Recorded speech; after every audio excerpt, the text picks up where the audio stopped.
Vaccine എടുത്തിട്ടും പേവിഷബാധയേറ്റ് മരിച്ച കുന്നിക്കോട് സ്വദേശിനി നിയ ഫൈസലിന്റെ മരണത്തിൽ സമഗ്ര അന്വേഷണം വേണമെന്ന കുടുംബം. പുനലൂർ താലൂക്ക് ആശുപത്രിയിൽ കുട്ടിക്ക് ചികിത്സ വൈകിപ്പിച്ചെന്ന് മാതാവ് ഹബീറ 24-നോട് പറഞ്ഞു. പേവിഷബാധയേറ്റ് മരിച്ച നിയ ഫൈസലിന്റെ വീട്ടിലാണ് ഞങ്ങളിപ്പോൾ ഉള്ളത്. നിയയുടെ വേർപാടിന്റെ വേദന ഈ വീട്ടിലാകെ തളം കെട്ടി നിൽക്കുകയാണ്.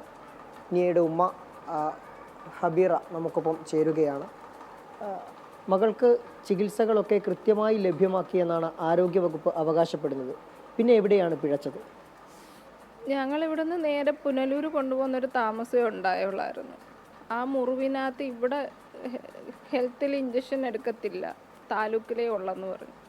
അത്രയും ദൂരം പോയി അവിടെ പോയി ചെന്നപ്പോഴത്തേക്ക് ഒരു എമർജൻസി ഒരു പട്ടി കടിച്ച് കൊണ്ടുവരുന്ന ഒരു കുഞ്ഞിനെ ഡോക്ടർമാർ വന്ന് കാഷ്വാലിറ്റി ചെന്ന് നോക്കണം, എത്രത്തോളം ആഴത്തിൽ മുറിവുണ്ട്, എടുപ്പുണ്ട്, അതൊന്നും ചെയ്തില്ല. ഞങ്ങൾ OP ടിക്കറ്റ് എടുത്തു, ഡോക്ടറിൻ്റെ റൂമിൽ കയറിയാണ് കാണിച്ചത്. ഡോക്ടർ അവിടെ ഇരുന്ന് ചെക്ക് ചെയ്തിട്ട് പറഞ്ഞു, പോയി ടെസ്റ്റ് ഡോസ് എടുക്കാൻ പറഞ്ഞു. ടെസ്റ്റ് ഡോസ് എടുക്കുന്നത് എങ്ങനെ, ഫോം എല്ലാം ഫില്ല് ചെയ്ത് കൊടുത്തതിന് ശേഷം ടെസ്റ്റ് ഡോസ് എടുക്കണം. ടെസ്റ്റ് ഡോസ് എടുത്ത് അരമണിക്കൂർ കഴിഞ്ഞപ്പോഴും എൻ്റെ കുഞ്ഞിൻ്റെ കൈവേദന സഹിക്കാൻ വയ്യായിരുന്നു. അവിടെ ഇരുന്ന് അരമണിക്കൂർ കഴിഞ്ഞപ്പോഴത്തേക്ക് ഡോക്ടറെ കാണാൻ പറഞ്ഞു, ഇഞ്ചക്ഷൻ എടുക്കുക. ഡോക്ടറെ കണ്ടപ്പോഴത്തേക്കും അവർ പറഞ്ഞു ഇഞ്ചക്ഷൻ വാർഡിൽ പോയിരിക്കുക. അവിടെ പോയി കുറേ നേരം ഇരുന്നു. അവിടെ നിന്ന ആളിനെ ഡ്രസ്സ് ചെയ്തതിന് ശേഷമാണ് മോളെ അകത്ത് കയറ്റിയത്. കുഞ്ഞിൻ്റെ വേദന ഇല്ലെങ്കിൽ ആ ഒരു പ്രായത്തിൽ അവരൊരു ഇമ്പോർട്ടൻസ് കൽപ്പിച്ചില്ലെന്ന് തന്നെ പറയാം. കാരണം നമ്മൾ ഇപ്പോൾ ഹെൽത്തിൽ ഞാൻ കൊണ്ടു ചെന്നപ്പോഴത്തേക്ക് അവിടെ നിന്ന് അറ്റൻഡർമാരും എല്ലാവരും ഓടി വന്ന് അവളെ കൊണ്ടുപോയി കൈ കഴിയിച്ചു. അത്രയും നേരം ഞങ്ങളെ കൊണ്ട് കൈ കഴിയിച്ചു. അവരെല്ലാവരും ഓടി വന്ന് ഹെൽത്തിലായിട്ട്.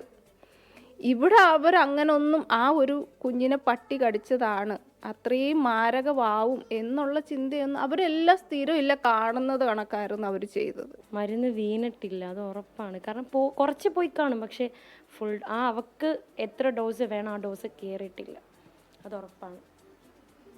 പുനലൂർ താലൂക്ക് ആശുപത്രിയിൽ നിയയ്ക്ക് ചികിത്സ ലഭ്യമാക്കിയതിൽ വീഴ്ചയുണ്ടായിട്ടുണ്ട് എന്ന് കുട്ടിയുടെ അമ്മ ആവർത്തിച്ച് പറയുകയാണ്. മാത്രമല്ല, ഈ വിഷയത്തിൽ സമഗ്ര അന്വേഷണം വേണമെന്നാണ് വീട്ടുകാർ ആവശ്യപ്പെടുന്നത്. ഇതുമായി ബന്ധപ്പെട്ട് മുഖ്യമന്ത്രിക്കും ആരോഗ്യമന്ത്രിക്കും കേന്ദ്ര ആരോഗ്യമന്ത്രിക്കും ഉൾപ്പെടെ പരാതി നൽകുവാൻ തന്നെയാണ് ഇവരുടെ തീരുമാനം. ഇനിയൊരു നിയയ്ക്ക് ഈ ഒരു അവസ്ഥ ഉണ്ടാകരുത്, ഇനിയൊരു കുട്ടിക്കും ഈ ഒരു അവസ്ഥ ഉണ്ടാകരുത് എന്നാണ് ഈ വീട്ടുകാർ ആഗ്രഹിക്കുന്നതും. അതുതന്നെയാണ് നമുക്കും പറയാനുള്ളത്. ക്യാമറമാൻ രാജ്കിരണിനൊപ്പം സുജിത് സുരേന്ദ്രൻ, 24 കൊട്ടാരക്കര.